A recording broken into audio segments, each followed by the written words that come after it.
ಪ್ರೀತಿಯ ವೀಕ್ಷಕರಿಗೆ ಶಂಕರಾನಂದ ಟಿವಿಗೆ ಸ್ವಾಗತ ಸುಸ್ವಾಗತ. ಇವತ್ತಿನ ವಿಡಿಯೋನಲ್ಲಿ ವಿಶೇಷವಾಗಿ ಯುಗಾದಿ ಹಬ್ಬದ ವರ್ಷ ಭವಿಷ್ಯ ಹೇಗಿದೆ. ನಮ್ಮ ಸನಾತನಿಗಳಿಗೆ ಯುಗಾದಿ ಅನ್ನುವಂತಹದ್ದು ಹೊಸ ವರ್ಷ. ಎಲ್ಲ ಕಡೆ ಹೊಸತನ ಅನ್ನುವಂತಹದ್ದು ತುಂಬಿರುತ್ತೆ. ಪ್ರಕೃತಿ ಹೊಸತಾಗಿ ನಿಂತ್ಕೊಂಡಿರುತ್ತೆ.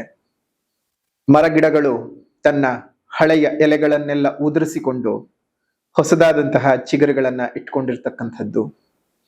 ಈಗಷ್ಟೇ ಸುಗ್ಗಿಯ ಸಂಭ್ರಮವನ್ನ ಮರೆತು ವಿಶ್ರಾಮದಲ್ಲಿದ್ದಂತಹ ರೈತಾಪಿ ವರ್ಗದವರು ಇನ್ನು 2-3 ತಿಂಗಳ ನಂತರ ಪುನಃ ತನ್ನ ಕೆಲಸಗಳಿಗೆ ಹೋಗ್ತಕ್ಕಂತಹ ಕಾಲ. ಜೊತೆಗೆ ಯುಗದ ಆದಿ ಒಂದು ಹೊಸ ಪರಿವರ್ತನೆ ನಮ್ಮಲ್ಲಿ ಆಗುವಂತಹದ್ದು, ಹೊಸ ಸಂವತ್ಸರ ಆಗುವಂಥದ್ದು. ಈಗ ನಡೆಯುವಂತಹದ್ದು ಶ್ರೀ ವಿಶ್ವಾವಸ ನಾಮ ಸಂವತ್ಸರವು ಮುಗಿದು ನಡೆಯುವಂಥದ್ದು ಶ್ರೀ ಪರಾಭವ ನಾಮ ಸಂವತ್ಸರ. ಪರಾಭವ ನಾಮ ಸಂವತ್ಸರದ ಫಲ ಏನಪ್ಪಾ ಅಂದ್ರೆ, ಪರಾಭವಾಬ್ದೇ ರಾಜನಃ ಪ್ರಾಪ್ನುವಂತಿ ಪರಾಭವಂ ಆಮಯ ಕ್ಷುದ್ರ ಧಾನ್ಯಾನಿ ಪ್ರಭೂತಾನಿ ಸೃವಷ್ಟಯ. ಕಷ್ಟಪಟ್ಟು ಒಂದ್ ಸೈಟ್ ಅನ್ನ ಕೊಂಡ್ಕೊಂಡಿದ್ದಾಯ್ತು. ಈಗ ಆ ಜಾಗದಲ್ಲಿ ಮನೆ ಕಟ್ಟಿಸ್ಬೇಕು, ಪಾಯ ಯಾರ ಕಡೆಯಿಂದ ಹಾಕಿಸ್ಬೇಕು, ಬೇಕಾದ ಕಲ್ಲುಗಳಾಗಿರ್ಲಿ, ಕಬ್ಬಣ ಆಗಿರ್ಲಿ, ಮರಳು, ಜಲ್ಲಿಕಲ್ಲು, ಅದೇ ರೀತಿಯಾಗಿ ಮನೆಗೆ ಬೇಕಾಗಿರುವಂತಹ ಇಟ್ಟಿಗೆ, ಸಿಮೆಂಟು ಎಲ್ಲಿಂದನಪ್ಪ ತರಿಸ್ಬೇಕು, ಯಾರ ಕಡೆಯಿಂದ ಕೊಂಡ್ಕೊಳ್ಬೇಕು ಅಂತ ಯೋಚನೆ ಮಾಡ್ತಾ ಇದ್ದೀರಾ? ಇದರೆಲ್ಲದರ ಜೊತೆಗೆ ವಾಸ್ತು ಅನ್ನುವಂಥದ್ದು ಮನೆಗೆ ಬಹಳ ಮುಖ್ಯ. ಯಾರ ಕಡೆಯಿಂದ ನಾವು ವಾಸ್ತುವನ್ನು ತೋರಿಸ್ಬೇಕು ಅಂತಾನು ಯೋಚನೆ ಮಾಡ್ತಾ ಇದ್ದೀರಲ್ವಾ? ನೀವು ಯೋಚನೆ ಮಾಡೋದೇ ಬೇಡ. ಪಾಯ ಹಾಕೋದ್ರಿಂದ ಹಿಡಿದು ಮನೆಗೆ ಯಾವ ರೀತಿಯಾಗಿ ವಾಸ್ತು ಇರಬೇಕು ಅಂತ, ಜೊತೆಗೆ ಆ ಮನೆಗೆ ತಕ್ಕ ಹಾಗೆ ಯಾವ ಬಣ್ಣವನ್ನ ಹಾಕಬೇಕು, ನೆಲಕ್ಕೆ ಯಾವ ಕಲ್ಲು ಹಾಕಬೇಕು, ಗೋಡೆಗೆ ಯಾವ ಬಣ್ಣ ಬಡಿಬೇಕು, ಯಾವ ಕಬ್ಬಣ ಉಪಯೋಗಿಸಬೇಕು ಅಂತೆಲ್ಲ ವಿಶೇಷವಾದ ಮಾಹಿತಿಗಳನ್ನ ಪಾಯದಿಂದ ಹಿಡಿದು ಗೃಹ ಪ್ರವೇಶದವರೆಗೂ ನಿಮಗೆ ಬೇಕಾದಂತಹ ಎಲ್ಲಾ ಸವಲತ್ತುಗಳನ್ನ ಒಂದೇ ಸೂರಿನಡಿ ಕೊಡ್ತಾ ಇದ್ದಾರೆ. ಅತ್ಯಂತ ಕಡಿಮೆ ದರದಲ್ಲಿ ಉನ್ನತ ಗುಣಮಟ್ಟ ಇರತಕ್ಕಂತಹ ವಸ್ತುಗಳನ್ನ ಉಪಯೋಗಿಸಿ ನಿಮಗೆ ಅಂತಾನೆ ಮನೆಯನ್ನ ಕನ್ಸ್ಟ್ರಕ್ಷನ್ ಮಾಡಿಕೊಡ್ತಾ ಇದ್ದಾರೆ. ನಮ್ಮ ರಾಜಾಜಿನಗರದಲ್ಲಿರುವಂತಹ KMI ಕನ್ಸ್ಟ್ರಕ್ಷನ್ಸ್ ನವರು ನಿಮಗೆ ಏನಾದ್ರೂ ಮನೆ ಕಟ್ತಾ ಇದ್ದೀನಿ, ಎಲ್ಲಾ ರೀತಿಯಾದ ಗೊಂದಲಗಳಿದೆ ಅಂದ್ರೆ ಫಸ್ಟ್ ಇಲ್ಲಿರುವಂತಹ ಫೋನ್ ನಂಬರ್ಗೆ ಫೋನ್ ಮಾಡಿ ಎಲ್ಲಾ ಮಾಹಿತಿಗಳನ್ನ ನೀವು ಕುಲಂಕುಷವಾಗಿ ತಿಳ್ಕೊಂಡು ನಿಮಗೆ ಬೇಕಾದಂತಹ ಮನೆಯನ್ನ ನಿಮ್ಮ ಕೈಗೆಟಕುವ ದರದಲ್ಲಿ ಇವರೇ ಕಟ್ಟಿಕೊಡ್ತಾರೆ. ಎಲ್ಲಾ ವಿಚಾರಗಳನ್ನ ತಿಳ್ಕೊಂಡು ಮುಂದುವರಿರಿ. ಶುಭವಾಗ್ಲಿ. ಕನ್ಸ್ಟ್ರಕ್ಷನ್ಗೆ ಸಂಬಂಧಪಟ್ಟಂತಹ ಸಂಪೂರ್ಣ ಮಾಹಿತಿ ಬೇಕಾದ್ರೆ ಇಲ್ಲಿರುವಂತಹ ಫೋನ್ ನಂಬರ್ಗೆ ಫೋನ್ ಮಾಡಿ. ಶುಭವಾಗ್ಲಿ. ನೋಡಿ, ಈ ಒಂದು ಪರಾಭವ ನಾಮ ಸಂವತ್ಸರ ಹೆಸರು ಕೇಳ್ತಾ ಇದ್ದ ಹಾಗೆ ಎಲ್ಲೋ ಒಂದ್ ಕಡೆ ಪರಾಭವ, ಸೋಲು, ಓಡಿ ಹೋಗ್ತಕ್ಕಂತಹದ್ದು, ಎಲ್ಲೋ ಒಂದು ತರಹದ ಅಂಜು, ಬುರುಕುತನ ಈ ರೀತಿಯಾಗೆಲ್ಲ ಇರುತ್ತೆ. ಪರಾಭವ ನಾಮ ಸಂವತ್ಸರದಲ್ಲಿ ರಾಜರುಗಳು ಈಗ ಯಾರು ಇದ್ದಾರಲ್ಲ, ನಮ್ಮನ್ನ ಆಳ್ತಾ ಇರತಕ್ಕಂತಹ ರಾಜರುಗಳಿಗೆ ಸೋಲುಗಳಾಗ್ತದೆ. ಯಾರು ಆಳ್ತಾ ಇರ್ತಕ್ಕಂತಹ ರಾಜರು, ಅದು ರಾಜ್ಯಾತೀತವಾಗಿ ತೆಗೆದುಕೊಳ್ಳುವಂತದ್ದಾಗಿರ್ಲಿ, ದೇಶವನ್ನ ತೆಗೆದುಕೊಳ್ಳುವಂತದ್ದಾಗ್ಲಿ, ಅಂತಹ ರಾಜರುಗಳಿಗೆ ಸೋಲಾಗ್ತದೆ. ಅದೇ ರೀತಿಯಾಗಿ ಆಮಯ ಕ್ಷುದ್ರ ಧಾನ್ಯಾನಿ ಸಣ್ಣ ಸಣ್ಣ ಕಾಳುಗಳನ್ನು ಹೊಂದಿರತಕ್ಕಂತಹದ್ದು, ಅಂತಹ ಧಾನ್ಯಗಳು ನಿಮಗೆ ಚೆನ್ನಾಗಿ ಫಲ ಕೊಡ್ತಕ್ಕಂತಹದ್ದು. ಜೊತೆಗೆ ಸುವೃಷ್ಟಯ, ವೃಷ್ಟಿಯು ತುಂಬಾನೇ ಚೆನ್ನಾಗಿ ಆಗತ್ತೆ. ಮಳೆ ತುಂಬಾ ಚೆನ್ನಾಗಿ ಬರ್ತಕ್ಕಂತಹದ್ದು, ಮಳೆಯ ವಿಶೇಷವಾದಂತಹ ಒಂದು ಅನುಗ್ರಹ ಉಂಟಾಗ್ತದೆ. ಹೀಗಾಗಿ ಈ ಒಂದು ಪರಾಭವನಾಮ ಸಂವತ್ಸರದಲ್ಲಿ ರಾಜರುಗಳಿಗೆ ತೊಂದರೆಗಳಾಗ್ತದೆ. ಇನ್ನು ಈ ಒಂದು ಯುಗಾದಿ ಹಬ್ಬವು ನಮಗೆ ಗುರುವಾರದ ದಿವಸ ಆಗಿರೋದ್ರಿಂದ ಆ ವಾರದ ನಾಯಕ ಯಾರಪ್ಪ ಅಂತ ಹೇಳಿದ್ರೆ ಗುರುಗ್ರಹ, ಬೃಹಸ್ಪತಿ ಗ್ರಹ. ಆ ಗುರುಗ್ರಹನು ಈ ವರ್ಷದ ರಾಜನು. ಅದೇ ರೀತಿಯಾಗಿ ಮಂತ್ರಿಯು ಕುಜನಾಗ್ತಾನೆ, ಸೇನಾಧಿಪತಿಯು ಚಂದ್ರನಾಗ್ತಾನೆ, ಸಸ್ಯಾಧಿಪನು ಶುಕ್ರನಾಗ್ತಾನೆ, ಧಾನ್ಯಾಧಿಪತಿಯು ಬುಧನಾಗ್ತಾನೆ, ಅರ್ಘಾಧಿಪತಿಯು ಚಂದ್ರನಾಗ್ತಾನೆ, ಮೇಘಾಧಿಪತಿಯು ಸಹ ಚಂದ್ರನಾಗ್ತಾನೆ, ರಸಾಧಿಪತಿ ರವಿಯಾದ್ರೆ ನಿರಸಾಧಿಪನು ಗುರುವಾಗ್ತಾನೆ, ಪಶುಗಳ ನಾಯಕನು ಕೃಷ್ಣನಾಗ್ತಾನೆ.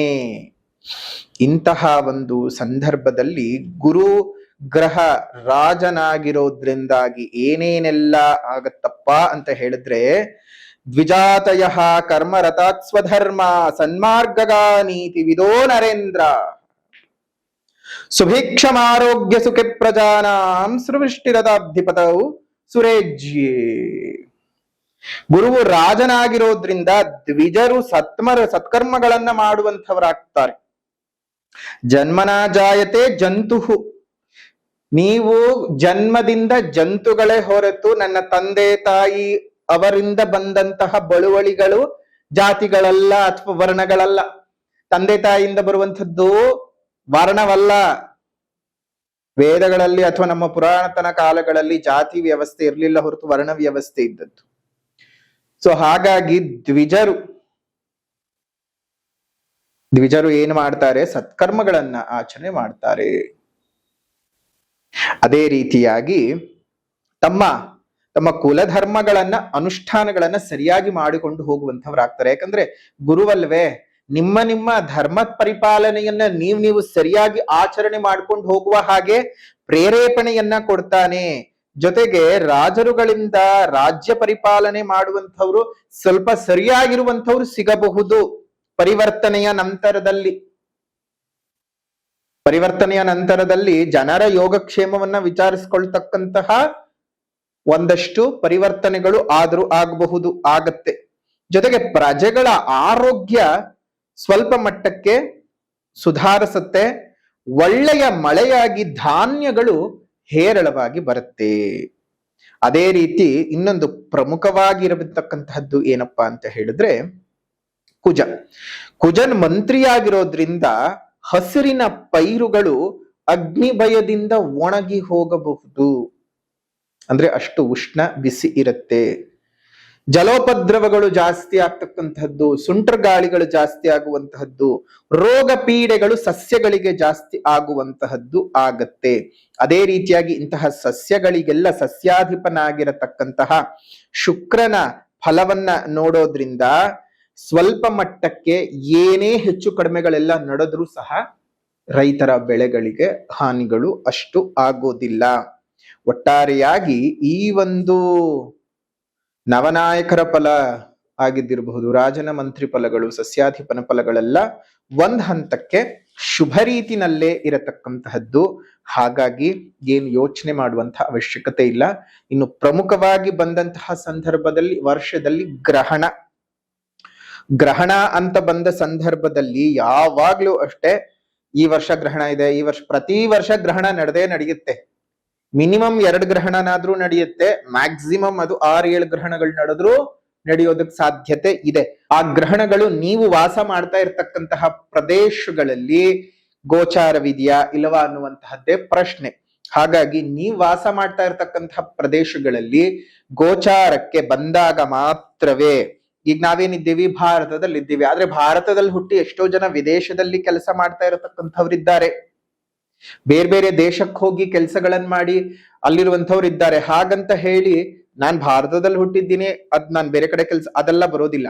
ನೀವ್ ಎಲ್ಲೇ ಹುಟ್ಟಿರಿ, ಎಲ್ಲೇ ಕೆಲಸ ಮಾಡ್ತೀರಿ, ಏನೇ ಮಾಡ್ಕೊಂಡಿರಿ, ನೀವು ಸದ್ಯ ಆ ವಾಸ ಇರತಕ್ಕಂತಹ ಪ್ರದೇಶಗಳಲ್ಲಿ ಏನಾದರೂ ಗ್ರಹಣದ ಗೋಚಾರವಿದ್ರೆ ಮಾತ್ರ. ಒಟ್ಟಾರೆಯಾಗಿ ನಮ್ಗೆ ಈ ವರ್ಷದಲ್ಲಿ ಒಟ್ಟು 4 ಗ್ರಹಣಗಳು ಸಂಭವಿಸುತ್ತೆ. 12ನೇ ತಾರೀಕು 8ನೇ ತಿಂಗಳು 2026 ಬುಧವಾರ, ಆಷಾಢದ ಕೃಷ್ಣ ಪಕ್ಷದ ಅಮಾವಾಸ್ಯ ದಿವಸ ನಿಮ್ಗೆ ಮೊದಲನೇ ಗ್ರಹಣ ನಡೆಯುತ್ತೆ. ಅದು ನಮ್ಮ ಭಾರತಕ್ಕೆ ಗೋಚಾರ ಇಲ್ಲ, ಕಾಣಿಸೋದಿಲ್ಲ. 2ನೇದಾಗಿ 28ನೇ ತಾರೀಕು 8ನೇ ತಿಂಗಳು 2026 ಶ್ರಾವಣದ ಪೌರ್ಣಮಿ ದಿವಸ ನಡೆಯುತ್ತೆ. ಅದು ಸಹ ನಮ್ಮ ಭಾರತ ದೇಶಕ್ಕೆ ಕಾಣಿಸೋದಿಲ್ಲ, ಗ್ರಹಣದ ಆಚರಣೆ ಇಲ್ಲ. ಇನ್ನು 6ನೇ ತಾರೀಕು 2ನೇ ತಿಂಗಳು 2027 ಅಮಾವಾಸ್ಯ ದಿವಸ, ಅದರಲ್ಲೂ ಪೌಷ ಮಾಸದ ಅಮಾವಾಸ್ಯ ದಿವಸ ನಡೆಯುತ್ತೆ. ಅದು ಸಹ ನಮ್ಮ ಕಣ್ಣಿಗೆ, ಅಂದ್ರೆ ಇಲ್ಲಿ ಭಾರತದಲ್ಲಿ ಗೋಚಾರವಿಲ್ಲ. 20ನೇ ತಾರೀಕು 2ನೇ ತಿಂಗಳು 2027 ಪೆನಂಬ್ರಲ್ ಚಂದ್ರಗ್ರಹಣ, ಮಾಘ ಮಾಸದ ಪೌರ್ಣಮಿ ದ್ವಿತೀಯ ದಿವಸ, ಅದು ನಮಗೆ ಕಾಣಿಸುವುದಿಲ್ಲ. ಸೊ ಹಾಗಾಗಿ ನೀವೇನ್ ಯೋಚನೆ ಮಾಡುವಂತಹ ಅವಶ್ಯಕತೆ ಇಲ್ಲ. ಈ ಒಂದು ವರ್ಷದಲ್ಲಿ ಯಾವುದೇ ಒಂದು ಗ್ರಹಣಗಳು ನಮಗೆ ಗೋಚಾರವಿಲ್ಲ. ಆದ್ರೆ ಆ ಗ್ರಹಣದ ಸಮಯ ಬಂದಂತಹ ಸಂದರ್ಭದಲ್ಲಿ ನೀವು ಏನೇನ್ ಮಾಡ್ಬೇಕು, ಏನೇನ್ ಮಾಡಬಾರ್ದು, ಗ್ರಹಣದ ಆಚರಣೆ ಇಲ್ಲ, ಆದ್ರೆ ಗ್ರಹಣಕ್ಕೂ ಮೀರಿದ್ದು ಕೆಲವೊಂದು ನಮ್ಮ ಬದುಕಿನಲ್ಲಿ ದೇವರ ಉಪಾಸನೆಗಳನ್ನಾಗ್ಲಿ, ಮಂತ್ರೋಪದೇಶಗಳನ್ನಾಗ್ಲಿ, ಅಥವಾ ನಮ್ಮ ಇಷ್ಟದ ದೇವತೆಗಳ ಉಪಾಸನೆಯ ಅನುಷ್ಠಾನದ ಕ್ರಮಗಳನ್ನ ಮಾಡ್ಕೊಂಡು ಹೋಗೋದಕ್ಕೆ ಅದು ಪರ್ವಕಾಲಗಳಾಗಿರ್ತವೆ. ಗೋಚಾರವಿದ್ರೆ ಇನ್ನು ಶಕ್ತಿ ಹೆಚ್ಚು. ಅದು ನಭೋಮಂಡಲದಲ್ಲಿ ಆಗೇ ಆಗೋದ್ರಿಂದ ನೀವು ಮಾಡ್ಕೊಳ್ಬೇಕಾದದ್ದನ್ನ ನಾವು ಹೇಳ್ಕೊಡ್ತೀವಿ ಆ ಸಮಯ ಬಂದಂತಹ ಸಂದರ್ಭದಲ್ಲಿ. ಸೊ ಹಾಗಾಗಿ ಎಲ್ಲವೂ ಸಹ ಶುಭವಾಗ್ಲಿ, ಮಂಗಳವಾಗ್ಲಿ. ನಾವು ಪ್ರತಿ ವರ್ಷವೂ ಅಷ್ಟೇ ಯಾವುದೇ ವರ್ಷ ಭವಿಷ್ಯವನ್ನ ಲೆಕ್ಕಾಚಾರ ಹಾಕುವಂತಹ ಸಂದರ್ಭದಲ್ಲಿ ಪ್ರತಿ ಬಾರಿ ಗಣನೆಗೆ ತೆಗೆದುಕೊಳ್ತಕ್ಕಂಥದ್ದು ಗುರು ಶನಿ ರಾಹು ಕೇತುಗಳು. ಯಾಕಂದ್ರೆ ಬಹಳ ದೀರ್ಘಕಾಲದಲ್ಲಿ ಸಂಚಾರ ಮಾಡೋದ್ರಿಂದ ಗುರುಬಲವಾಗ್ಲಿ ಶನಿ ಬಲವಾಗ್ಲಿ ಅದು ಎಷ್ಟು ಪ್ರಬಲವಾಗಿ 2.5 ವರ್ಷ 1 ವರ್ಷ ಇರುತ್ತಲ್ಲ, ಹಾಗಾಗಿ ಅದನ್ನ ಪ್ರಮುಖ ಸ್ಥಾನ ಅಂತ ತಗೊಂಡು ಮಿಕ್ಕಿದ್ದೆಲ್ಲ ಗೋಚಾರದ್ದು ಆಯಾ ಮಾಸಗಳಲ್ಲಿ ಬದಲಾವಣೆ ಆಗ್ತಾನೆ ಹೋಗ್ತಾ ಇರುತ್ತೆ. ಸೊ ಅದನ್ನ ಮಾಸ ಭವಿಷ್ಯದಲ್ಲಿ ತಿಳ್ಕೊಳ್ಳೋಣ. ಇಲ್ಲಿ ಪ್ರಮುಖವಾಗಿ ನೋಡಿ, ನಮಗೆ 1ನೇ ತಾರೀಕು 6ನೇ ತಿಂಗಳು 2026 ಮಧ್ಯರಾತ್ರಿ 2:25 ಅಂದ್ರೆ 2ನೇ ತಾರೀಕು 6ನೇ ತಿಂಗಳು 2026 ತನ್ನ ಉಚ್ಚ ಸ್ಥಾನವಾಗಿರ್ತಕ್ಕಂತಹ ಕರ್ಕಾಟಕ ರಾಶಿಗೆ ಪುನರ್ವಸು ನಕ್ಷತ್ರ 4ನೇ ಪಾದಕ್ಕೆ ಗುರುವು ಸಂಚಾರ ಮಾಡ್ತಾ ಇದ್ದಾನೆ. ಗುರುವು ತನ್ನ ಸ್ಥಾನವನ್ನ ಮಿಥುನ ರಾಶಿಯಿಂದ ಒಂದು ಕರ್ಕಾಟಕ ರಾಶಿ ಪ್ರಯಾಣವನ್ನು ಬೆಳೆಸ್ತಾ ಇದ್ದಾನೆ. ಇದು ನೋಡಿ 12 ವರ್ಷಗಳಿಗೆ ಒಮ್ಮೆ ನಡೀತಕ್ಕಂತಹದ್ದು. ಪ್ರತಿ ರಾಶಿಗೂ 12 ವರ್ಷಕ್ಕೊಮ್ಮೆನೆ ಬರ್ತಕ್ಕಂತಹದ್ದು. ಆದ್ರೆ ಇದು ಪರಮ ಉಚ್ಚ ಸ್ಥಾನ. ಈ ರಾಶಿ ಮತ್ತು ಮಕರ ರಾಶಿಯ ಪ್ರವೇಶವಾಗಬೇಕಾದಾಗ ಬಹಳ ಒಂದು ಪ್ರಮುಖ ಸ್ಥಾನವನ್ನ ಗುರು ಪಡ್ಕೊಳ್ತಾನೆ. ನೋಡಿ, ಗುರುವು ಇಲ್ಲಿ ಎಲ್ಲರೂ ಬರೆದಿಟ್ಕೊಳ್ಳಿ, ಈಗ ಬಂಗಾರ ಬಲುಭಾರವಾಗ್ತಾ ಇದೆ, ಬೆಳ್ಳಿ ಅಂತೂ ನಮಗೆ ಮೇಲ್ ಹೋಗಿ ಕೆಳಗ್ ಬಿದ್ದು ಹೋಗಿದೆ. ಇನ್ನು ಯುಗಾದಿ ಹಬ್ಬದ ಬರೋ ಹೊತ್ತಿಗೆ ಖಂಡಿತ ಬೆಳ್ಳಿ ಆಗ್ಲಿ ಬಂಗಾರವಾಗ್ಲಿ ತನ್ನ ಹೊಳಪನ್ನ ಮತ್ತಷ್ಟು ಹೆಚ್ಚಿಸ್ಕೊಳ್ಳತ್ತೆ ಅನ್ನೋದನ್ನ ಯಾರು ಮರಿಬೇಡಿ. ಇಲ್ಲಿ ಚಂದ್ರನಿಂದ ಚಾಂದಿಯನ್ನು ಅಂತಂದ್ರೆ ಬೆಳ್ಳಿಯನ್ನು, ಗುರುವಿನಿಂದ ಬಂಗಾರವನ್ನು ನಾವು ನೋಡ್ತೇವೆ. ಇಲ್ಲಿ ಉಚ್ಚ ಸ್ಥಾನಕ್ಕೆ ಸಂಚಾರ ಮಾಡ್ತಾ ಇದ್ದಾಗ್ಲೇನೆ ನಿಮಗೆ ನೋಡಿ ಅರ್ಥ ಮಾಡ್ಕೋಬೇಕು, ಗುರು ಯಾವಾಗ ವೃಷಭ ರಾಶಿಗೆ ಪ್ರವೇಶ ಮಾಡಿದ್ನೋ, ನಾವು ಹೇಳಿದ್ವಿ ವೃಷಭ ರಾಶಿಗೆ ಪ್ರವೇಶ ಮಾಡಿದಾಗ್ಲೇ ಹೇಳಿದ್ವಿ 10,000ಕ್ಕಿಂತ ಜಾಸ್ತಿ ಹೋಗುತ್ತೆ, ಬರೆದಿಟ್ಕೊಳ್ಳಿ ಅಂತ. ಈಗ 10,000 ಅಲ್ಲ, 10,000 ದಾಟಿ 16,000 17,000ದ ಮಟ್ಟಕ್ಕೆ ಬಂದು ನಿಂತ್ಕೊಂಡು ಈಗ ಪುನಃ ಕಡಿಮೆ ಆಗಿರತಕ್ಕಂತಹದ್ದು. ಇನ್ನು ಶನಿ ಅಂತ ಬಂದ ಸಂದರ್ಭಕ್ಕೆ ಶನಿಯ ಸ್ಥಾನ ಪರಿವರ್ತನೆ ಏನೂ ಇಲ್ಲ, ಆದರೆ ತನ್ನ ಸ್ಥಾನಗಳ ಬದಲಾವಣೆ ಇಲ್ಲದೆ ಇದ್ರೂ ಸಹ ವಕ್ರೀಗತನ ಆಗ್ತಾ ಇದ್ದಾನೆ. ವಕ್ರೀಗತನ ಆದಾಗ ತನ್ನ ಹಿಂದಿನ ಮನೆಯ ಸ್ಥಾನದ ಫಲಗಳನ್ನ ಹೇಳ್ಬೇಕಾಗತ್ತೆ. ಹಾಗಾಗಿ 26ನೇ ತಾರೀಕು 7ನೇ ತಿಂಗಳು 2026 ತನ್ನ ವಕ್ರವನ್ನ ಆರಂಭ ಮಾಡಿದ್ರೆ 9ನೇ ತಾರೀಕು 12ನೇ ತಿಂಗಳು 2026 ವಕ್ರೀಗತದಿಂದ ಆಚೆ ಬರ್ತಾನೆ. ಜೊತೆಗೆ ರಾಹುಕೇತುಗಳು ಡಿಸೆಂಬರ್ನ ತಿಂಗಳಲ್ಲಿ 5ನೇ ತಾರೀಕು 12ನೇ ತಿಂಗಳು 2026 ಧನಿಷ್ಠಾ ನಕ್ಷತ್ರ 2ನೇ ಪಾದಕ್ಕೆ ಅಂದ್ರೆ ಮಕರ ರಾಶಿಗೆ ರಾಹುವು ಬಂದರೆ, ಅದೇ ದಿವಸ ಆಶ್ಲೇಷ ನಕ್ಷತ್ರ 4ನೇ ಪಾದಕ್ಕೆ ಒಂದು ಕೇತುವು ಬರ್ತಕ್ಕಂತಹದ್ದು. ಧನಿಷ್ಠಾ ನಕ್ಷತ್ರ 2ನೇ ಪಾದಕ್ಕೆ ರಾಹು ಬಂದು ಮಕರ ರಾಶಿಗೆ ಬಂದರೆ, ಆಶ್ಲೇಷ ನಕ್ಷತ್ರ 4ನೇ ಪಾದಕ್ಕೆ ಒಂದು ಕೇತುವಿನ ಆಗಮನ ಉಂಟಾಗ್ತಾ ಇರತಕ್ಕಂಥದ್ದು. ಇದಿಷ್ಟು ಈ ವರ್ಷ ನಡೀತಕ್ಕಂತಹ ಒಂದು ಗ್ರಹಗಳ ಬದಲಾವಣೆಗಳು. ವೃಶ್ಚಿಕ ರಾಶಿಯವರಿಗೆ ಯುಗಾದಿ ಹಬ್ಬದ ದಿವಸದ ಒಂದು ಚಾರ್ಟ್ ಅನ್ನು ನೋಡೋದಾಯ್ತು ಅಂತ ಹೇಳಿದ್ರೆ, ವೃಶ್ಚಿಕ ರಾಶಿಯವರಿಗೆ ರಾಶಿಯಾತ್ ಚತುರ್ಥದಲ್ಲಿ ಅಂದ್ರೆ 4ನೇ ಮನೆಯಲ್ಲಿ ಬುಧ ರಾಹುವಿನ ಸಂಚಾರ, 5ನೇ ಮನೆಯಲ್ಲಿ ರವಿ ಶನಿ ಮತ್ತು ಕುಜನ ಸಂಚಾರ, ಷಷ್ಠದಲ್ಲಿ ಒಂದು ಶುಕ್ರನ ಸಂಚಾರ, ಅಷ್ಟಮದಲ್ಲಿ ಗುರುವಿನ ಸಂಚಾರ, 10ನೇ ಮನೆಯಲ್ಲಿ ಕೇತು ಮತ್ತು 11ನೇ ಮನೆಯಲ್ಲಿ ಚಂದ್ರನ ಸಂಚಾರ ನಡೀತಾ ಇದೆ.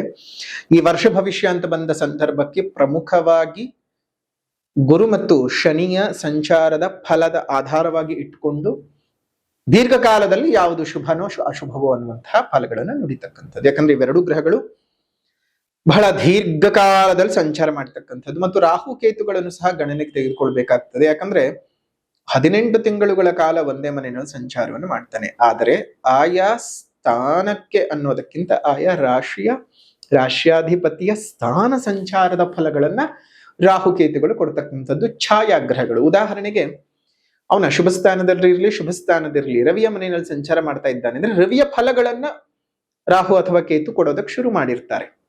ಅಂದ್ರೆ ನಿಮಗೇನಾದ್ರೂ ರವಿಯು ಶುಭ ಸ್ಥಾನದಲ್ಲಿದ್ರೆ ಶುಭ ರೀತಿಯಾದಂತಹ ಫಲಗಳು, ಆ ರೀತಿಯಾಗಿ ಅಶುಭದಲ್ಲಿದ್ರೆ ಅಶುಭದ ಈ ರೀತಿಯಾದಂತಹ ಫಲಗಳನ್ನ ಕೊಡ್ತಾ ಇದ್ದಾನೆ. ನೋಡಿ, ಈಗಾಗಲೇ ಶನಿಯು ನಿಮಗೆ 5ನೇ ಮನೆಯಲ್ಲಿ ಸಂಚಾರ ಮಾಡ್ತಾ ಪಂಚಮ ಶನಿಯ ಪೀಡೆಯನ್ನ ನೀವು ಈಗಾಗಲೇ ಅನುಭವಿಸ್ತಾ ಇದ್ದೀರಿ. ಹಾಗಾಗಿಯೇ ಈ ಶನಿ ಒಂದು ಹಿತದೃಷ್ಟಿಯನ್ನ ಗಮನದಲ್ಲಿ ಇಟ್ಕೊಂಡು ಶನಿಯಿಂದ ಆಗಬಹುದಾಗಿರ್ತಕ್ಕಂತಹ ಅಪಮಾನಗಳಾಗ್ಲಿ 5ನೇ ಮನೆಯಲ್ಲಿ ಆಗ್ತಾ ಇರೋದ್ರಿಂದ ಬಹಳಷ್ಟು ಅಪಮಾನಗಳು, ನೋವುಗಳು, ಕಣ್ಣೀರುಗಳು, ಯಾತನೆಗಳು ಇದೆಷ್ಟೆಲ್ಲವನ್ನ ಅನುಭವಿಸ್ತಾ ಇರ್ತೀರಿ.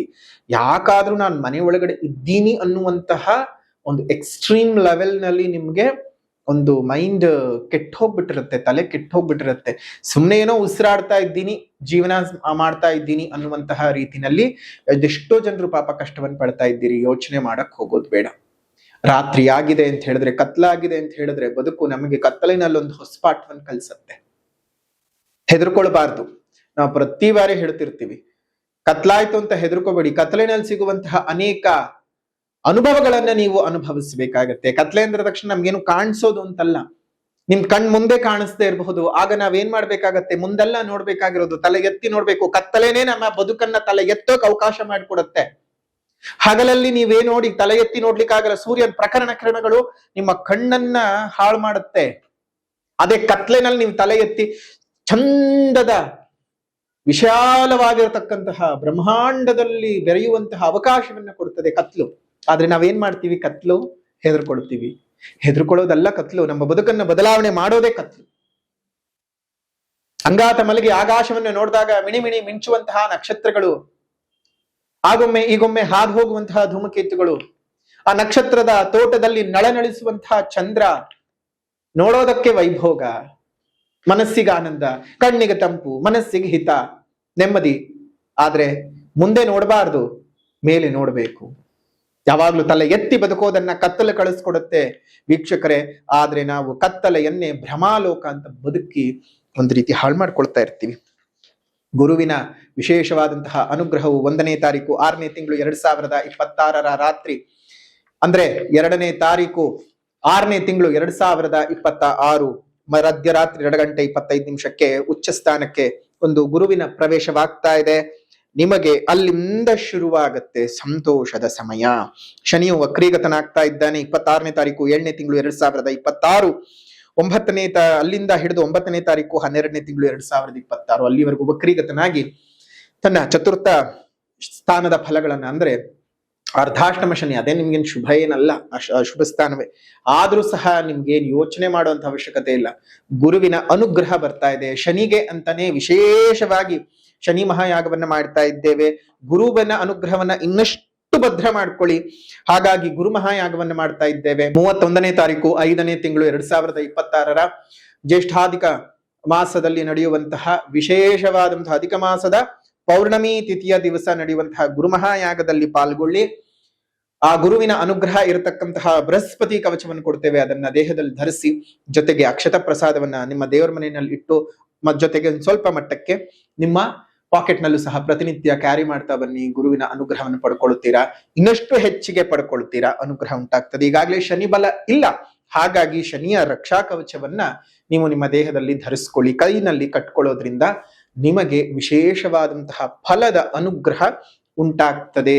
ಸೊ ಹಾಗಾಗಿ ಈ ಒಂದು ಶನಿಯ ವಿಶೇಷವಾಗಿರತಕ್ಕಂತಹ ಫಲಗಳನ್ನ, ನೀವು ಅಶುಭ ಫಲಗಳನ್ನ ಕಳ್ಕೊಳ್ಬೇಕು ಅಂದ್ರೆ ದಿನಾಂಕ 12ನೇ ತಾರೀಕು 7ನೇ ತಿಂಗಳು 2026 ನಡೀತಕ್ಕಂತಹ ಶನಿ ಮಹಾಯಾಗದಲ್ಲಿ ಪಾಲ್ಗೊಳ್ಬೇಕಾಗ್ತದೆ. ಶನಿ ಮಹಾಯಾಗದಲ್ಲಿ ಪಾಲ್ಗೊಂಡು ನಿಮ್ಮ ಜೀವನವನ್ನ ಸರಿ ಮಾಡ್ಕೊಳ್ತಾ ಬನ್ನಿ. ಈ ಶನಿ ಮಹಾಯಾಗವು ನಡೀತಕ್ಕಂತಹದ್ದು ದಿನಾಂಕ 7ನೇ ತಿಂಗಳು 12ನೇ ತಾರೀಕು 2026 ಪ್ರದೋಷವಿರತಕ್ಕಂತಹ ಭಾನುವಾರದ ದಿವಸ. ಇವತ್ತಿನ ದಿವಸ ನೀವು ಬಂದು ನೇರವಾಗಿ ಬಂದು ಶನಿದೇವರ ಪೂಜೆನಲ್ಲಿ ಪಾಲ್ಗೊಂಡು ಹನುಮಂತನ ಕೃಪಾಶೀರ್ವಾದವನ್ನು ಪಡ್ಕೊಳ್ತಾ ಹೋಗಿ. ಶುಭವಾಗ್ಲಿ, ಮಂಗಳವಾಗ್ಲಿ ಅಂತ ಹೇಳ್ತಾ, ವೃಶ್ಚಿಕ ರಾಶಿಯಲ್ಲಿ ಹುಟ್ಟಿರ್ತಕ್ಕಂಥವ್ರಿಗೆ ಈ ಒಂದು ಶುಭ ಸಂದರ್ಭದಲ್ಲಿ ಶನಿ ಬಲ ಇಲ್ಲ ಅಂತೇನೋ ಗೊತ್ತಾಗಿದೆ, ಬಟ್ ಆದ್ರೆ ಪ್ರಮುಖವಾಗಿ ಗುರುಬಲ ಮತ್ತು ಗುರು ವೀಕ್ಷಣೆಯ ಬಲ ನಿಮಗೆ ಬರ್ತಾ ಇರತಕ್ಕಂಥದ್ದು. ನಿಮ್ಮ ರಾಶಿಯ ಮೇಲೂ, ಅದೇ ರೀತಿಯಾಗಿ ಪಂಚಮ ಸ್ಥಾನದಲ್ಲಿ ಇರತಕ್ಕಂತಹ ಶನಿಯ ಮೇಲೂ ಗುರುವಿನ ವೀಕ್ಷಣೆ, ಅದು ಉಚ್ಚ ಗುರುವಿನ ವೀಕ್ಷಣೆ ಬರ್ತಾ ಇರೋದ್ರಿಂದಾಗಿ ನಿಮಗೆ ಬರ್ತೇ ಇರುವಂತಹ ಕಷ್ಟ ನಷ್ಟಗಳು ಏನೂ ಇಲ್ಲ. ನಿಮ್ ಬದುಕಿನಲ್ಲಿ ನೋಡ್ಬಿಟ್ಟಿದ್ದೀರಾ. ನೀವ್ ನೋಡದೇ ಇರುವಂತಹ ಕಷ್ಟ ಇಲ್ಲ, ನೀವು ನೋಡದೇ ಇರುವಂತಹ ಅವಮಾನ ಇಲ್ಲ, ನೀವು ಅನುಭವಿಸದೇ ಇರುವಂತಹ ಹಿಂಸೆ ಇಲ್ಲ. ಸ್ನೇಹಿತರಿಂದ ಆಗ್ಲಿ, ಬಂಧುಗಳಿಂದ ಆಗ್ಲಿ, ಬಾಂಧವರಿಂದ ಆಗ್ಲಿ, ಗಂಡನಿಂದ ಆಗ್ಲಿ, ಹೆಂಡತಿಯಿಂದ ಆಗ್ಲಿ, ಅದ್ಯಾಕೆ ಒಡ ಹುಟ್ಟಿದವರಾಗ್ಲಿ, ಅತಿ ಹೆಚ್ಚು ಅಂತ ಹೇಳಿದ್ರೆ ಹೆತ್ತ ತಂದೆ ತಾಯಿಗಳಿಂದಲೂ ಸಹ ನೀವು ನೋವನ್ನ ಅನುಭವಿಸ್ಬಿಟ್ಟಿದ್ದೀರಿ. ಯಾರಿಗೂ ಗೊತ್ತಾಗದ ಹಾಗೆ ಮುಖದ ಮೇಲೆ ಒಂದು ನಗುವಿನ ಪರದೆಯನ್ನು ಹಾಕೊಂಡು ನಾನು ಹೀಗೆ ಅನ್ನುವಂತಹ ಅಹಂಕಾರದ ಭಾವ ಹೊರಗಡೆ ಇದ್ರು ಒಳಗಡೆ ಯಾಕೆ ನನಗೆ ಹೀಗೆ ಆಗ್ತಾ ಇದೆ, ಯಾಕೆ ನನಗೆ ಈ ನೋವು ಬರ್ತಾ ಇದೆ, ಎಲ್ಲಿ ನನ್ನನ್ನು ಎಲ್ಲರೂ ತಪ್ಪು ತಿಳ್ಕೊಳ್ತಾ ಇದ್ದಾರಲ್ಲ, ನನ್ನನ್ನು ಯಾಕೆ ಇಷ್ಟು ತುಳಿಯೋ ಪ್ರಯತ್ನ ಮಾಡ್ತಾ ಇದ್ದಾರೆ ಅಂತ ವೃಶ್ಚಿಕ ರಾಶಿಯವರು ಅದೆಷ್ಟು ಮಾನಸಿಕ ಕಣ್ಣೀರನ್ನು ಹಾಕಿದ್ರು ಗೊತ್ತಿಲ್ಲ. ಅವ್ರು ಫಿಸಿಕಲಿ ಕಣ್ಣೀರ್ ಹಾಕೋದು ತುಂಬಾ ವಿರಳ, ತುಂಬಾ ವಿರಳ. ಯಾರ ಮುಂದೆನೂ ವೃಶ್ಚಿಕ ರಾಶಿಯವರು ಕಣ್ಣಲ್ಲಿ ನೀರ್ ಹಾಕಲ್ಲ. ಅವ್ರ ಕಣ್ಣಲ್ಲಿ ನೀರ್ ಹಾಕಬೇಕು ಅಂತಂದ್ರೆ ಅವ್ರು ಒಬ್ಬರೇ ಇದ್ದಾಗ ಅವ್ರ ನೋವುಗಳನ್ನ ನೆನೆಸ್ಕೊಂಡು ಪಡಬಾರದ ದುಮ್ಮಾನಗಳನ್ನ ಪಡ್ತಾರೆ. ಬೇರೆಯವ್ರು ನೋಡಿದ್ರೆ ತುಂಬಾ ಈಸಿಯಾಗಿ ಕಣ್ಣಲ್ಲಿ ನೀರು ಬಂದ್ಬಿಡತ್ತೆ. ಬಟ್ ಆದ್ರೆ ವೃಶ್ಚಿಕ ರಾಶಿಯವರಿಗೆ ಖಂಡಿತವಾಗಿಯೂ ಕಣ್ಣಲ್ಲಿ ಅಷ್ಟು ಸುಲಭವಾಗಿ ನೀರು ಬರೋದಿಲ್ಲ. ಬಂತು ಅಂದ್ರೆ ಆ ವ್ಯಕ್ತಿ ಬಹಳ ಆತ್ಮೀಯನಾಗಿರ್ಬೇಕಾಗ್ತದೆ. ಅಂಥ ವ್ಯಕ್ತಿ ಮುಂದೆ ಮಾತ್ರ ನೀವು ಕಣ್ಣಲ್ಲಿ ನೀರು ಹಾಕ್ತಕ್ಕಂಥದ್ದು. ನಿಮ್ಮ ಕಣ್ಣೀರನ್ನು ಒರೆಸೋದಕ್ಕಂತಾನೆ ಉಚ್ಚಂಗತನಾಗಿರ್ತಕ್ಕಂತಹ ಗುರುವಿನ ಅನುಗ್ರಹ ಉಂಟಾಗ್ತಾ ಇದೆ. ಯೋಚನೆ ಮಾಡೋದು ಬೇಡ. ಜೀವನದಲ್ಲಿ ಬಹಳ ಚೇತರಿಕೆಯು ಕಂಡು ಬರ್ತಾ ಇದೆ. ಕೌಟುಂಬಿಕ ಜೀವನದಲ್ಲಿ ನೆಮ್ಮದಿಯನ್ನ ಪಡ್ಕೊಳ್ತೀರಿ. ಒಂದಷ್ಟು ತೀರ್ಥಕ್ಷೇತ್ರಗಳ ದರ್ಶನವನ್ನ ಮಾಡ್ತೀರಿ. ಧನಲಾಭಗಳು ಉಂಟಾಗ್ತಕ್ಕಂಥದ್ದು, ಮಂಗಳ ಕಾರ್ಯಗಳು ನಡೀತಕ್ಕಂಥದ್ದು, ಮದುವೆ ಇಲ್ಲದೆ ಒದ್ದಾಟ ಮಾಡ್ತಾ ಇದ್ದಂಥವ್ರಿಗೆ ಮದುವೆಗಳು ನಡೀತಕ್ಕಂತಹದ್ದು, ಉದ್ಯೋಗ ವ್ಯಾಪಾರದ ಲಾಭಗಳನ್ನ ನೀವು ನೋಡ್ತೀರಿ. ಅದೇ ರೀತಿಯಾಗಿ ಒಂದು ಆದಾಯ ವ್ಯಯಗಳನ್ನ ನೀವು ಗಮನಿಸಿದಂತಹ ಸಂದರ್ಭದಲ್ಲಿ ಈ ಒಂದು ವೃಶ್ಚಿಕ ರಾಶಿಗೆ ನೋಡೋದಾಯ್ತು ಅಂತ ಹೇಳಿದ್ರೆ ಆದಾಯ 11 ಇದೆ, ವ್ಯಯ 5 ಇದೆ, ಆರೋಗ್ಯ 0, ಅನಾರೋಗ್ಯ 4, ಪೂಜಾ 4, ರಾಜಕೋಪ 2, ಸುಖ 6, ದುಃಖ 3. ನೋಡಿ, ತುಂಬಾ ಚೆನ್ನಾಗಿರುವಂತಹ ಆದಾಯ ವೃಶ್ಚಿಕ ರಾಶಿಯವರಿಗೆ ಈ ವರ್ಷ ತುಂಬಾ ಚೆನ್ನಾಗಿದೆ. ಯೋಚನೆ ಮಾಡುವಂತಹ ಅವಶ್ಯಕತೆ ಇಲ್ಲ. ಹಣಕಾಸಿನ ವಿಚಾರಗಳು ಕೈಗೂಡುತ್ತೆ. ಒಂದಷ್ಟು ಸಂಪನ್ಮೂಲಗಳ ಕ್ರೋಢೀಕರಣವಾಗುತ್ತೆ. ನಿಮ್ಮ ಇಚ್ಛಿತ ಅನುಸಾರ ಒಂದಷ್ಟು ಇನ್ವೆಸ್ಟ್ಮೆಂಟ್ ಗಳನ್ನು ಮಾಡ್ಕೋತೀರಾ. ಚಿನ್ನಾಭರಣಗಳ ಖರೀದಿಯನ್ನು ಮಾಡ್ಕೊಳ್ಳಿ. ಅದೇ ರೀತಿಯಾಗಿ ನಿಮ್ಮ ಇಷ್ಟದ ವಸ್ತ್ರಗಳನ್ನ ಧರಿಸ್ಕೊಳ್ಳಿ. ಇಷ್ಟದ ರೀತಿಯ ಸ್ಥಿರಾಸ್ತಿಯ ಖರೀದಿಯನ್ನು ಮಾಡ್ತೀರಿ. ತುಂಬಾ ದಿವಸಗಳಿಂದ ಮನೆ ತಗೋಬೇಕು, ಆಸ್ತಿ ಪಾಸ್ತಿಗಳಲ್ಲಿ ಇನ್ವೆಸ್ಟ್ ಮಾಡ್ಬೇಕು, ಯಾವ್ದೋ ಪ್ಲಾಟ್ ತಗೋಬೇಕು ಅಂತಂದ್ರೆ ಈ ವರ್ಷ ತುಂಬಾ ಚೆನ್ನಾಗಿದೆ.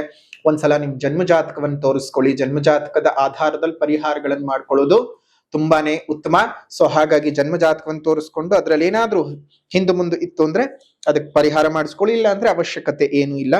ಒಂದಷ್ಟು ಖರ್ಚುಗಳು ಕಡಿಮೆಯಾಗಿ ಹಣದ ಒಳಹರಿವು ತುಂಬಾ ಚೆನ್ನಾಗಾಗ್ತಕ್ಕಂಥದ್ದು ಎಲ್ಲವೂ ಆಗತ್ತೆ. ದುರಾಲೋಚನೆ ಮಾಡಕ್ ಹೋಗೋದು ಬೇಡ.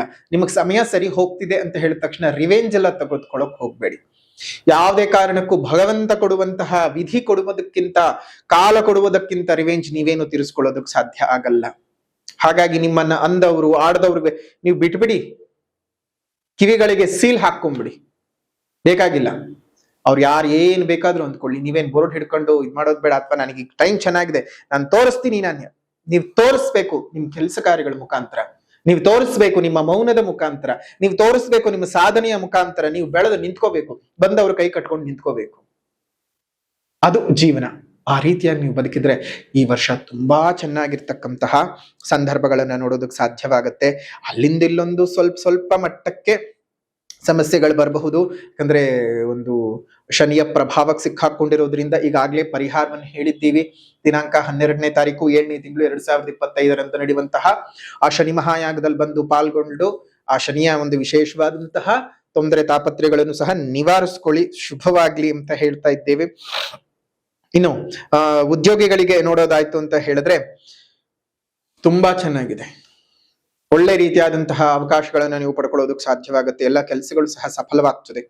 ಪ್ರಯತ್ನ ಮಾಡಿದಂತಹ ಕೆಲಸಗಳಲ್ಲಿ ಸಾಫಲ್ಯತೆಯನ್ನು ನೋಡ್ತೀರಿ. ಮೇಲಧಿಕಾರಿಗಳು ಶ್ರೀರಕ್ಷೆ ಸಿಗ್ತಕ್ಕಂಥದ್ದು, ಒಳ್ಳೆ ರೀತಿಯಲ್ಲಿ ಟ್ರಾನ್ಸ್ಫರ್ಗಳು, ಪ್ರಮೋಷನ್ಗಳು, ನಿರುದ್ಯೋಗಿಗಳಿಗೆ ಉತ್ತಮವಾದ ಉದ್ಯೋಗಗಳು ಸಿಗತಕ್ಕಂತಹದ್ದು ಈ ರೀತಿಯಾಗೆಲ್ಲ ಇರುತ್ತೆ. ಜೊತೆಲೇ ಇದ್ದು ಮೋಸ ಮಾಡ್ತಾ ಇದ್ದಂಥವ್ರಿಗೆಲ್ಲ ಉತ್ತಮವಾದಂತಹ ಉತ್ತರಗಳನ್ನ ನೀವೇ ಕೊಡ್ತೀರಿ. ಇನ್ನು ವರ್ತಕರಿಗೆ, ವ್ಯಾಪಾರಿಗಳಿಗೆ ಅಂತ ನೋಡೋದಾಯ್ತು ಅಂತ ಹೇಳಿದ್ರೆ ಉತ್ತಮವಾದ ಧನ ಲಾಭವಾಗುತ್ತೆ. ಹೊಸ ಎಕ್ಸ್ಚೇಂಜ್ ಗಳನ್ನು ನೀವು ಮಾಡ್ಕೊಳ್ಳೋಕೆ ಸಾಧ್ಯ ಇದೆ.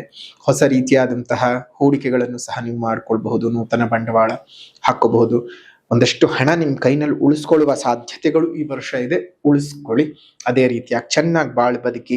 ಇನ್ನು ರೈತರಿಗೆ ಅಂತ ಬಂದಾಗ ಒಂದಿಷ್ಟು ಪಾಲಿನ ವ್ಯವಹಾರ ಮಾಡುವಂತಹ ರೈತರು, ಅಂದ್ರೆ ಬೇರೆಯವರ ಒಂದು ಜಾಗದಲ್ಲಿ ಗುತ್ತಿಗೆ ಆಧಾರದಲ್ಲಿ ಮಾಡುವಂತವ್ರಿಗೆ ಹೆಚ್ಚಿನ ಲಾಭಗಳು ಬರುತ್ತವೆ. ನೋಡ್ಬೋದು ನಮ್ಮ ರೈತಾಪಿ ವರ್ಗ, ಅವ್ರ ಹತ್ರ ಭೂಮಿ ಇರೋದಿಲ್ಲ, ಇನ್ನೊಬ್ರ ಹತ್ರ ಭೂಮಿಯನ್ನ ಗೇಣಿಯಾಗಿ ಪಡ್ಕೊಂಡಿರ್ತಾರೆ. ಅಥವಾ ಬೆಳೆದಿದ್ರಲ್ಲಿ ನಿನಗರ್ಧ ನನಗರ್ಧ ಆ ಥರದ ಪಾಲುದಾರಿಕಾ ವ್ಯವಹಾರವನ್ನು ಮಾಡುವಂತವ್ರಿಗೆ ಬಹಳ ಚೆನ್ನಾಗಿರ್ತಕ್ಕಂಥದ್ದು, ಒಳ್ಳೆ ರೀತಿಯಾದಂತಹ ಬೆಳೆಗಳು ಮತ್ತು ಒಳ್ಳೆ ರೀತಿಯಾದಂತಹ ಬೆಲೆಗಳನ್ನ ನಮ್ಮ ರೈತಾಪಿ ವರ್ಗದವರು ಅನುಭವಿಸ್ತೀರಾ. ತುಂಬಾ ಚೆನ್ನಾಗಿರ್ತಕ್ಕಂಥದ್ದು. ಒಂದು ವೃಶ್ಚಿಕ ಒಂದು ರಾಶಿನಲ್ಲಿ ಹುಟ್ಟಿರ್ತಕ್ಕಂಥವ್ರಿಗೆ ನಿಮ್ಮ ರಾಶಿಯ ಮೇಲೆ ಜೂನ್ ದೃಷ್ಟಿಯಿಂದ ಒಂದು ಜೂನ್ನಿಂದ ಗುರುವಿನ ದೃಷ್ಟಿ ಬೇರೆ ಬರ್ತಾ ಇರೋದ್ರಿಂದಾಗಿ ನಿಮ್ಗೆ ಅದು ಸಹ ಅನುಕೂಲಗಳನ್ನ ಉಂಟು ಮಾಡಿಕೊಡ್ತಾ ಹೋಗ್ತದೆ. ಅದೇ ರೀತಿಯಾಗಿ ಈ ಕಂದಾಯದ ವಿಚಾರವನ್ನ ನೋಡಿದಂತಹ ಸಂದರ್ಭದಲ್ಲಿ ವಿಶಾಖ ನಕ್ಷತ್ರ ಒಂದು 4ನೇ ಪಾದ, ಅನುರಾಧ ನಕ್ಷತ್ರ, ಜ್ಯೇಷ್ಠ ನಕ್ಷತ್ರದಲ್ಲಿ ಹುಟ್ಟಿದಂಥವರಿಗೆ ವಿಶಾಖ ನಕ್ಷತ್ರದಲ್ಲಿ ಪ್ರಥಮ ಕಂದಾಯವು 1 ಇದ್ರೆ, ದ್ವಿತೀಯ ಕಂದಾಯವು 2 ಇರುತ್ತೆ, ತೃತೀಯ ಕಂದಾಯವು 4 ಇರುತ್ತೆ. ಅಂದ್ರೆ ಈ ಕಂದಾಯದಲ್ಲಿ ಎಷ್ಟು ಅಂಕಗಳು ಹೆಚ್ಚಿಗೆ ಇರುತ್ತೋ ಅಷ್ಟು ಶುಭ ಫಲಗಳು ಜಾಸ್ತಿ ಇರುತ್ತೆ. ಪ್ರಥಮ ಕಂದಾಯ ಅಂತ ಹೇಳಿದ್ರೆ ಚೈತ್ರಾದಿ 5 ತಿಂಗಳುಗಳ ಕಾಲ. ಅದೇ ರೀತಿಯಾಗಿ 2ನೇ ಕಂದಾಯ ಅಂತ ಹೇಳಿದ್ರೆ ಶ್ರಾವಣದಿಂದ 4 ತಿಂಗಳುಗಳ ಕಾಲ. ತೃತೀಯ ಕಂದಾಯ ಅಂತ ಹೇಳಿದ್ರೆ ಮಾರ್ಗಶಿರದಿಂದ ಮಿಕ್ಕ 4 ತಿಂಗಳುಗಳ ಕಾಲ ನಿಮಗೆ ಒಳ್ಳೆಯ ಫಲಗಳು.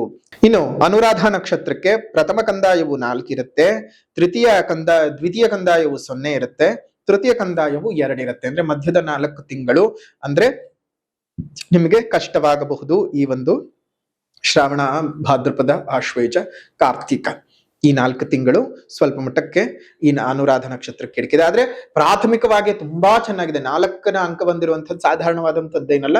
ಪ್ರಾಥಮಿಕ 5 ತಿಂಗಳು ಅಂದ್ರೆ ಚೈತ್ರ, ವೈಶಾಖ, ಜ್ಯೇಷ್ಠ, ಆಷಾಢ, ಶ್ರಾವಣ ಇಲ್ಲಿವರೆಗೂ ನಿಮ್ಗೆ ತುಂಬಾ ಚೆನ್ನಾಗಿದೆ. ಈ ವರ್ಷ ಅಧಿಕ ಮಾಸ ಬೇರೆ ಬಂದಿದೆ. ಸ್ವಲ್ಪ ಅಧಿಕ ಮಾಸದಲ್ಲೂ ಸಹ ನಿಮ್ಗೆ ಚೆನ್ನಾಗಿರುವಂತಹ ಫಲಗಳನ್ನು ಅನುಭವಿಸ್ತೀರಿ. ಜ್ಯೇಷ್ಠ ಅಂತ ಬಂದಾಗ ಪ್ರಥಮ ಕಂದಾಯ 7, ದ್ವಿತೀಯ ಕಂದಾಯ 1, ತೃತೀಯ ಕಂದಾಯ 0. ಅಂದ್ರೆ ಕೊನೆಯ 4 ತಿಂಗಳುಗಳು ಸ್ವಲ್ಪ ಮಟ್ಟಕ್ಕೆ ಏರಿಳಿತಗಳಿಂದ ಕೂಡಿರುತ್ತವೆ. ಮಿಕ್ಕ ಒಟ್ಟಾರೆ ತಿಂಗಳುಗಳು ನಿಮಗೆ ಚೆನ್ನಾಗಿ ಇದೆ. ಸೊ ವೃಶ್ಚಿಕ ರಾಶಿಯವರಿಗೆ ಅತ್ಯುತ್ತಮವಾದಂತಹ ಫಲಗಳು 2026ರ ವರ್ಷ ಅಂತಂದ್ರೆ ನಮ್ಮ ಶ್ರೀ ಪರಾಭವ ನಾಮ ಸಂವತ್ಸರವು ನಿಮಗೆ ಅತ್ಯಂತ ಶುಭ ಫಲಗಳನ್ನ ಕೊಡುತ್ತೆ. ಒಂದ್ಸಲ ಜನ್ಮಜಾತಕವನ್ನು ತೋರಿಸ್ಕೊಳ್ಳೋದು ಮರಿಬೇಡಿ. ಪರಿಹಾರ ಅಂತ ಬಂದಾಗ ಮೊದಲನೇದಾಗಿ ಸಾಮಾಜಿಕ ಪರಿಹಾರ. ಪ್ರಕೃತಿಯನ್ನು ಉಳಿಸಿ, ಪ್ರಕೃತಿಯನ್ನು ಬೆಳೆಸಿ, ಸಾಧ್ಯವಾದ ಕಡೆಗಳೆಲ್ಲ ಗಿಡಗಳನ್ನ ನೆಟ್ಟು ಪೋಷಣೆ ಮಾಡುವಂತಹ ಅಭ್ಯಾಸವನ್ನು ಮಾಡ್ಕೊಳ್ಳಿ. ಪ್ರಕೃತಿ ಜೊತೆಗೆ ಬದುಕಿ, ಪಶುಗಳನ್ನ ಕಾಪಾಡಿಕೊಳ್ಳಿ, ಪಕ್ಷಿಗಳಿಗೆ ಆಸರೆಯಾಗಿರಿ. ನಿಮ್ಮ ಮನೆ ಮುಂದೆ ಮತ್ತು ಮೇಲ್ಭಾಗದಲ್ಲಿ ಒಂದು ಸಣ್ಣ ಸಣ್ಣ ಕುಂಡಗಳಲ್ಲಿ ನೀರನ್ನ ಇಡುವಂತಹ ಅಭ್ಯಾಸ ಮಾಡ್ಕೊಳ್ಳಿ. ಅದರಿಂದ ಅದೆಷ್ಟೋ ಜೀವ ಜಂತುಗಳಿಗೆ ನೀವು ಕೊಡ್ತಕ್ಕಂತಹ ಹನಿ ನೀರು ಅವರ ಜೀವವನ್ನ ಉಳಿಸ್ಕೊಳ್ಳೋದಕ್ಕೆ ಸಾಧ್ಯವಾಗುತ್ತೆ. ಒಂದು ಜೀವಿಯ ಜೀವ ಉಳಿಸಿದಂತಹ ಪುಣ್ಯದ ಫಲ ನಿಮಗೆ ಸಿಗತ್ತೆ. ನೀವು ಖಂಡಿತವಾಗಿಯೂ ನಾವು ಇದನ್ನ ಹೇಗೆ ಹೇಳ್ತಿದ್ದೀವಿ ಅಂದ್ರೆ, ಎಲ್ಲರೂ ಸ್ವಾರ್ಥದಲ್ಲೇ ಪ್ರಪಂಚ ಬದುಕ್ತಾ ಇದೆ. ಆ ಪ್ರಪಂಚದಲ್ಲಿ ಸ್ವಾರ್ಥದಲ್ಲಿ ಬದುಕುವುದನ್ನು ಬಿಟ್ಬಿಡಿ. ಪ್ರಪಂಚದಲ್ಲಿ ನೀವು ಪ್ರಾಪಂಚಿಕರಾಗಿ ಬದುಕಿ, ಆಗ್ಲೇ ನಿಮ್ಗೆ ಜೀವನದ ಯಶಸ್ಸು ಸಿಗೋಕ್ ಸಾಧ್ಯ ಅಂತ ಹೇಳ್ತಾ, ಇನ್ನು ಸಾಮಾಜಿಕ ಪರಿಹಾರದ ನಂತರದಲ್ಲಿ ಆಧ್ಯಾತ್ಮಿಕ ಪರಿಹಾರ. ಆಧ್ಯಾತ್ಮಿಕ ಪರಿಹಾರ ಅಂತ ಬಂದಾಗ ಪ್ರತಿನಿತ್ಯವೂ ಸುಬ್ರಹ್ಮಣ್ಯ ಭುಜಂಗ ಸ್ತೋತ್ರವನ್ನ ಪಠಣ ಮಾಡಿ. ಪ್ರತಿನಿತ್ಯವೂ ಸುಬ್ರಹ್ಮಣ್ಯ ಭುಜಂಗ ಸ್ತೋತ್ರವನ್ನ ಬೆಳಗಿನ ಜಾವ ಪಠಣ ಮಾಡಿ. ಅದೇ ರೀತಿಯಾಗಿ ಹಣ್ಣಿನ ಗಿಡಗಳನ್ನ ಸಾಧ್ಯವಾದ ಕಡೆ ದಾನವಾಗಿ ಕೊಡಿ, ಅಥವಾ ನೀವೇ ನೆಟ್ಟು ಬೆಳೆಸೋಕ್ಕಾದ್ರೆ ಬೆಳೆಸಿ ಒಂದು 5 ಹಣ್ಣಿನ ಗಿಡಗಳನ್ನ. ಇನ್ನು ಉತ್ತರಾಭಿಮುಖವಾಗಿ ಕೂತ್ಕೊಂಡು ಪ್ರತಿನಿತ್ಯ ಸಂಜೆಯ ಹೊತ್ತು ಓಂ ಭೌಂ ಭೌಮಾಯ ನಮಃ, ಓಂ ಭೌಮಾಯ ನಮಃ ಈ ಒಂದು ಮಂತ್ರವನ್ನ ಪಠಣ ಮಾಡ್ತಾ ಬನ್ನಿ. ಜೊತೆಗೆ ಕಮೆಂಟ್ ಬಾಕ್ಸ್ ನಲ್ಲಿ ಓಂ ಭೌಮಾಯ ನಮಃ ಅಂತ ಕಮೆಂಟ್ ಮಾಡೋದನ್ನ ಮರಿಬೇಡಿ. ಶುಭವಾಗ್ಲಿ, ಮಂಗಳವಾಗ್ಲಿ ಅಂತ ಹೇಳ್ತಾ, ವಿಶೇಷವಾಗಿ ವೃಶ್ಚಿಕ ರಾಶಿಯವರ ಯುಗಾದಿ ಹಬ್ಬದ ವರ್ಷದ ಫಲವನ್ನ ತಿಳ್ಕೊಂಡಿದ್ದೀರಿ, ವಾರ್ಷಿಕ ಭವಿಷ್ಯ ಹೇಗಿರುತ್ತೆ ಅಂತ ತಿಳ್ಕೊಂಡಿದ್ದೀರಿ. ವಿಡಿಯೋ ಇಷ್ಟ ಆಗಿದ್ರೆ ಲೈಕ್ ಮಾಡಿ, ಶೇರ್ ಮಾಡಿ, ಕಮೆಂಟ್ ಮಾಡಿ. ಮತ್ತೊಂದು ವಿಡಿಯೋನಲ್ಲಿ ಭೇಟಿ ಮಾಡೋಣ. ಅಲ್ಲಿವರೆಗೂ ನಮಸ್ಕಾರ. ಲೋಕಾ ಸಮಸ್ತ ಸುಖಿನೋ ಭವಂತು, ಸಕಲ ಸನ್ಮಂಗಳಾನಿ ಭವಂತು, ಸರ್ವೇ ಜನಾಃ ಸುಖಿನೋ ಭವಂತು, ಸಮಸ್ತ ಸನ್ಮಂಗಳಾನಿ ಭವಂತು.